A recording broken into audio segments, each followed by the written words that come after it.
आजकालची पिढी लग्नाला का घाबरते? पहिलं कारण जग बदललंय. आधी लोक कमी विचार करायचे, जबाबदारी कमी राहायच्या, पण आता खूप इन्फॉर्मेशन वाढली, खूप ऑप्शन तयार झाले आणि आताची पिढी समाज काय म्हणेल यापेक्षा स्वतःच्या निर्णयावर जास्त भर द्यायला लागली. आताच्या पिढीला करिअर, स्वातंत्र्य आणि स्वतःची ओळख हे लग्नापेक्षा जास्त महत्वाचे झाले आहेत. म्हणजे भीती लग्नाची नाही, तर भीती आहे या बदललेल्या जगात चुकीचा निर्णय घेण्याची. दुसरं कारण तुटलेला विश्वास, ब्रेकअप, चिटिंग, खोटे बोलणे, वापरून सोडून देणे, भावना दुखावणे, या सगळ्या गोष्टी आताच्या पिढीने फील केल्या आहे, आजूबाजूला बघितल्या आहेत. म्हणजे ज्याच्यावर इतके वर्ष विश्वास ठेवूनही तो आपल्याला दुखावतो, तर लग्न करून तो समोरचा व्यक्ती हे सगळं करणार नाही याची काय गॅरंटी? तिसरं कारण आताच्या पिढीने आजूबाजूचं वास्तव खूप जागरूकतेने बघितलंय. घरातील भांडण, तणाव, घटस्फोट वाढलेले, नात्यांमध्ये आनंद कमी, तडजोडीवर चालणारी नाते, या सगळ्या गोष्टी आताची पिढी खूप जागरूकतेने बघते आणि त्यांना कळून चुकलंय की लग्न म्हणजे सुखाची गॅरंटीच आहे असं काहीच नाही. चौथं कारण जबाबदाऱ्यांचा भार, करिअरची धावपळ, नोकरीची अनिश्चितता, घर, EMI कर्ज, कुटुंबाची जबाबदारी, भविष्यासाठी बचत, या सगळ्या गोष्टींसाठी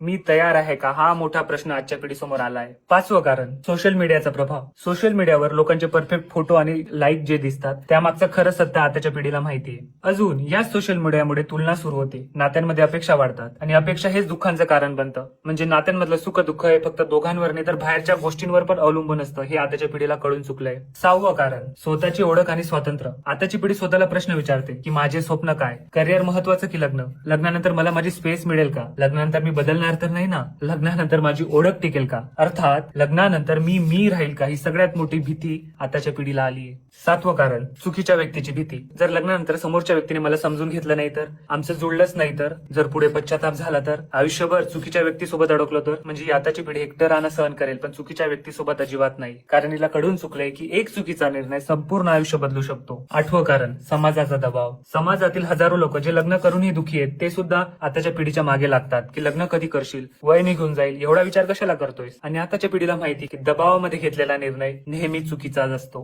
पण आताच्या पिढीची एक गोष्ट समजून घ्या, आताची पिढी प्रेम करते, मैत्री जपते, कुटुंबावरही प्रेम करते, नात्यांचा आदर करते, भविष्याची प्लॅनिंग करते, योग्य जोडीदार शोधायला वेळ घेते. म्हणजे आताच्या पिढीला भीती प्रेमाची नाही, लग्नाची नाही, तर भीती आहे चुकीच्या निवडीची. सत्य हेच आहे की आताची पिढी लग्नाला घाबरत नाही, ती त्या एका निर्णयाला घाबरते जो चुकीचा ठरला तर फक्त एक नातं नाही तर मानसिक शांतता, स्वप्ने, ओळख आणि आयुष्यातील अनेक सुंदर वर्ष हिरावून घेऊ शकतो. म्हणून आताची पिढी स्वतःला एक प्रश्न करतं की मी जो निर्णय घेणार आहे तो माझं आयुष्य सुंदर करणार की माझ्या आयुष्याचा सर्वात मोठा पश्चाताप बनेल? अर्थात आताच्या पिढीला भीती कमजोरीची नाही, भीती जागरूकतेची आहे. योग्य व्यक्ती, योग्य वेळ आणि योग्य निर्णय याचीच ही पिढी वाट बघते.